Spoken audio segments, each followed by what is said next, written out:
Hello everyone and welcome to the summary of UK turn 12 of my solo playthrough of Axis and Allies North Africa.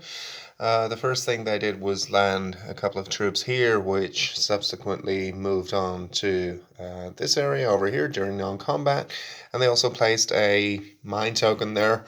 It was possible because at that time there were British units present there.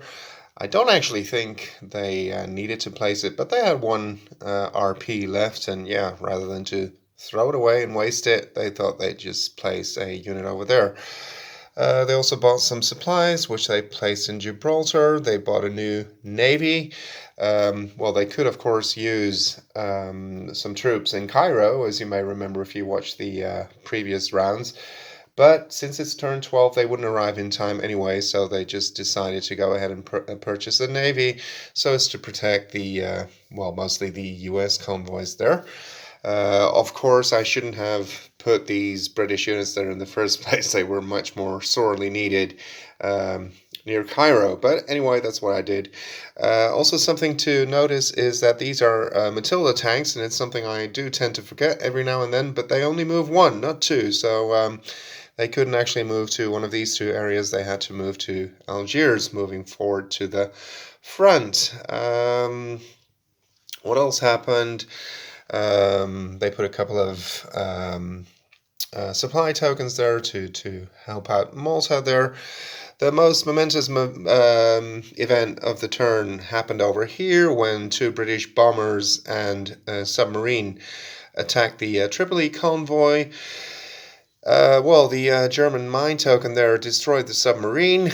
The fighter and one bomber destroyed one another, but on subsequent turns, because of course the bomber does not need any supplies, they did manage to destroy a 5 supply token, a German infantry, and 2 Italian infantry, which are represented by the 2 chips there. And these are the units that escaped. Also 2 Italian infantry, or is it 3?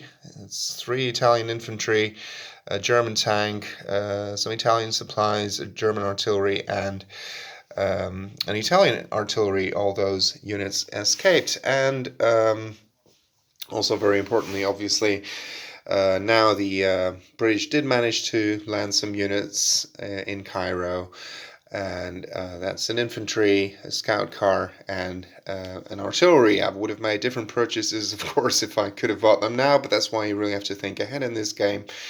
But at least, along with the infantry that was still there, at least there's somewhat of a defense there now, so hopefully they'll be able to hold out. And they placed a mine token here as well. They would have loved to place many more, but of course you can only place one per territory per turn. I do believe that in one of the previous videos I said that you can place one per border.